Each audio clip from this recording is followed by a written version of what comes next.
வணக்கம் ஃப்ரெண்ட்ஸ். இந்த சேனல் எதுக்காக அப்படின்னா, நமது தமிழ்நாட்டில் அரசு மற்றும் அரசு உதவி பெறும் பள்ளிகளில் படிக்கக்கூடிய 8ஆம் வகுப்பு மாணவர்களுக்கான தேசிய வருவாய் மொழி மற்றும் திறனறி தேர்வுக்கான நோட்ஸ்கள் கொடுக்கக்கூடதுக்காண்டி ஆரம்பிக்கப்பட்ட சேனல். அதாவது இப்போது இந்த வருஷம் 2025ஆம் ஆண்டு NMMS தேர்வு முடிஞ்சாச்சு. அடுத்து நெக்ஸ்ட் இயர் 2026ஆம் ஆண்டு நடக்க போக தேர்வுக்கான குறிப்புகள் கொடுக்கப்படுது. அதாவது NMMSனால் என்னதுன்னா, national means come merit scholarship, தேசிய வருவாய் வழி மற்றும் திறனறி தேர்வு. இதில் 2 விதமான டெஸ்ட் நடக்கும். அதாவது மேட்டு, சேட்டு. மேட்னா என்ன அப்படின்னா, மென்டல் எபிலிட்டி டெஸ்ட், மனத்திறன் தேர்வு 90 மதிப்பெண்களுக்கும். சேட் படிப்பறிவு திறன், அதுவும் அதாவது நம்ம 7th ஸ்டாண்டர்ட் மற்றும் 8th ஸ்டாண்டர்டில் உள்ள மேக்ஸு, சயின்ஸு, சோசியல் இந்த சப்ஜெக்ட்லேருந்து 90 கொஷினும் கேட்பாங்க. இதில் ஸ்டூடெண்ட்ஸ் எப்படி செலக்ட் பண்ணுவாங்கன்னா, 40% மார்க் எடுக்கணும். SC ST மாணவர்களுக்கு மட்டும் 32% மார்க் எடுக்கணும்.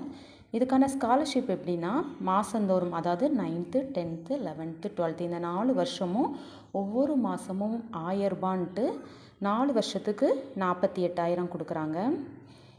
அதாவது இது இந்த சேனல் எதுக்காக ஆரம்பிச்சிருக்குன்னா, நம்ம நிறைய மாணவர்களுக்கு மேட்டு சேட்டு எப்படி படிக்கணும் அப்படிங்கிற ஒரு ஐடியாவே தெரியலை. அதுக்காக வேண்டி தினம் இங்கே நோட்ஸ் கொடுக்குறேன். அதாவது மேட்னா என்னென்னா, மென்டல் எபிலிட்டி டெஸ்ட். அதில் என்னெல்லாம் கேட்பாங்க, எது ரிலேட்டடாக கேட்பாங்கன்னா, ஃபஸ்ட் எண் தொடரை நிரப்புதல், எழுத்து தொடரை நிரப்புதல், ஒப்புமை எண்கள், ஒப்புமை எழுத்துக்கள் மற்றும் வார்த்தைகள், மாறுபட்ட எண் இணை எண்ணை தேர்ந்தெடுத்தல், மாறுபட்ட எழுத்து மற்றும் வார்த்தைகளை தேர்ந்தெடுத்தல், வடிவியல் உருவங்களின் எண்ணிக்கையை கண்டறிதல், வெண்படங்கள், எண் எழுத்து குறியிடல், குறியீட்டின் பொருளறிதல், படங்களில் விடுபட்ட எண்ணை நிரப்புதல், படங்களில் விடுபட்ட எழுத்தை நிரப்புதல், செருகப்பட்ட படங்கள் எண் எழுத்து விவரங்கள், வார்த்தைக்குள் அமைந்த வார்த்தை, வார்த்தைக்குள் அமையாத வார்த்தை, ஆங்கில அகராதி வரிசைப்படி வார்த்தைகளை வரிசைப்படுத்துதல், எண்ணணிகள், எண்கள், குறிகள் மற்றும் குறியீடுகள், எண் தொடரில் உள்ள தவறான எண்ணை கண்டறிதல், எண்ணியல் கணக்குகள், சூழ்நிலை கணக்குகள், உறவுமுறை கணக்குகள், திசை காலம் புதிர் கணக்குகள், தரம் சார்ந்த கணக்குகள், வார்த்தைகள் பொருள்பட வரிசைப்படுத்துதல், பகடை கணக்குகள், உருவப்பட வரிசை நிரப்புதல், ஒப்புமை படங்கள், மாறுபட்ட படத்தை தேர்ந்தெடுத்தல், கண்ணாடி மற்றும் நீர் பிம்பங்கள், மறைந்திருக்கும் உருவங்களை கண்டறிதல், படத்தில் உள்ள விடுபட்ட பகுதியை நிரப்புதல். இதில் உள்ள டாப்பிக்கில் மட்டும்தான் மென்டல் எபிலிட்டி டெஸ்ட்டில் 90 கொஷின் கேட்பாங்க.